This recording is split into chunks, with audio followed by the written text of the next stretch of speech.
Son retour sur la scène politique, il est toujours envisageable. On peut toujours imaginer que Dominique Strauss-Kahn exerce un magistère d'influence, exerce un rôle politique.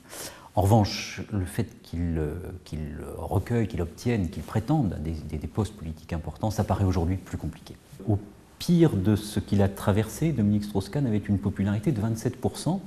27%, c'est une popularité supérieure à celle d'Arnaud Montebourg, de Manuel Valls. Voilà. Donc ça permet de remettre les choses en perspective.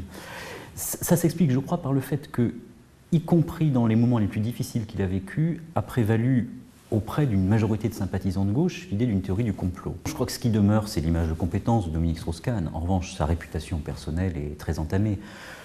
Parce qu'on a appris des choses sur son rapport à l'argent, parce qu'on a appris des choses sur sa relation aux femmes. On a découvert que la gauche pouvait gagner sans Dominique Strauss-Kahn. C'est-à-dire, lorsqu'on regarde aujourd'hui les intentions de vote présidentielles qui sont réalisées, on a François Hollande, Martine Aubry sur des scores d'intention de vote de premier tour compris entre 28 et 30%, avec des scores de second tour, intention de vote présidentielle de second tour compris entre 56 et 60%. Autrement dit, ça veut dire quoi? Ça veut dire qu'aujourd'hui, François Hollande et Martine Aubry font aussi bien que faisait Dominique Strauss-Kahn avant le 15 mai 2011.